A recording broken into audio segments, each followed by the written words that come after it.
नमस्कार. जगभरच junk food खाण्याचं प्रमाण खूप वाढलेलं आहे आणि जंक फूड सगळे का खातात तर टेस्ट बड्सना ते आवडत असतं म्हणून. आणि त्यात असंख्य प्रकार असतात. इन्स्टंट बनतं, त्यामुळे सगळ्यांना ते जिकडे तिकडे मिळतं, हल्ली इझिली अवेलेबल असतं आणि त्यामुळे पण जंक फूड खाण्याचं प्रमाण वाढलं. पण जितकं जंक फूड हे आपल्या टेस्ट बड्सना आवडतं तितकंच आपल्या ते शरीरासाठी, मेंदूसाठी, मनासाठी अतिशय घातक आहे.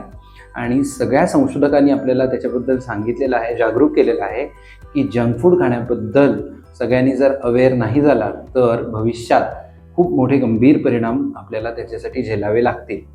आणि खरोखरच अनेकांच्या आयुष्यात तसे चॅलेंजेस पण येत आहेत, कारण बिकॉज ते जंक फूड खात आहेत. तर जंक फूडचा सगळ्यात महत्त्वाचा मोठा परिणाम जो होतो तो पोटावर होतो, कारण ती जी आपली डायजेस्टिव्ह सिस्टीम आहे त्याच्यावरच त्याचा इम्पॅक्ट होतो. एक तर जंक फूड पचायला खूप अवघड जातं किंवा त्याला जास्त वेळ लागतो आणि ते योग्य पद्धतीने डायजेस्ट पण होत नाही आणि त्याचा एकंदरच शरीरावर खूप मोठा परिणाम होत असतो.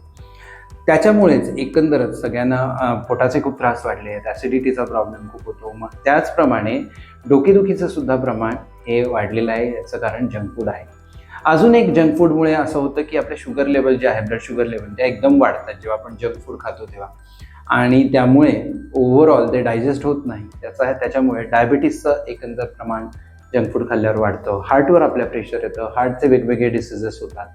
हा पण एक नवीन अभ्यास संशोधकांनी मांडला आहे. जंक फूड अजून आपल्याला खावंसं वाटतं याचं कारण असतं की जेव्हा आपण जंक फूड खातो तेव्हा डोपामाइन नावाचा एक हॉर्मोन सिक्रेट होतो. आणि डोपामाइन हे थोडंसं रिवॉर्ड सारखं आहे. म्हणजे एखादी गोष्ट आपल्याला आवडली की रिवॉर्ड दिला की आपल्याला बरं वाटतं.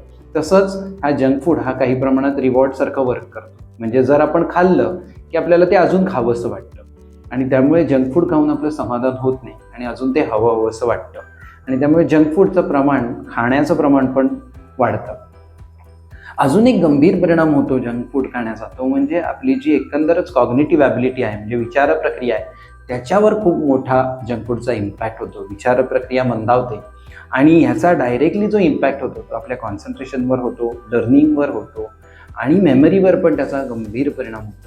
त्यामुळे हल्ली बऱ्याच तरुण मुलांच्या बाबतीत किंवा विद्यार्थ्यांच्या बाबतीत जंक फूडचं प्रमाण वाढल्यामुळे कॉन्सन्ट्रेशनवरती त्याचा इम्पॅक्ट होतो आणि ओव्हरऑल मग अभ्यासाच्या प्रगतीवर पण त्याचा इम्पॅक्ट होतो, असं पण रिसर्चर्सना जाणवलेलं आहे.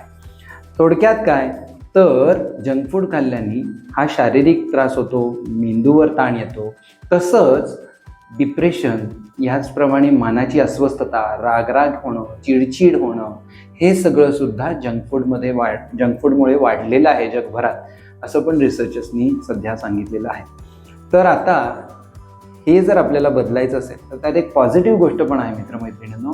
ती म्हणजे जर आपण न्यूट्रिशियस फूड खाल्लं तर आपोआपच आपलं जे शरीर आहे ते त्याला प्रतिसाद द्यायला लागतं आणि जेव्हा आपण न्यूट्रिशियस फूड खाऊ तेव्हा आपोआपच आपलं कॉन्सन्ट्रेशन सुधारतं आहे, असं रिसर्चर्सनं जाणवलं आहे. मेमरीवरती त्याचा पॉझिटिव्ह इम्पॅक्ट होतो, लर्निंग ॲबिलिटी आपली सुधारते आणि एकंदरच माणसाची एफिशियन्सी आणि प्रॉडक्टिव्हिटी वाढते, असं सुद्धा रिसर्चर्सनं जाणवलेलं आहे.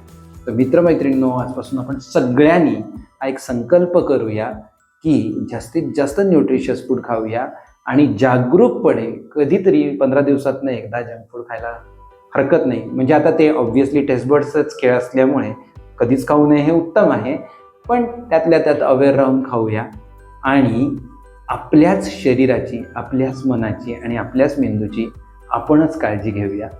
All the best.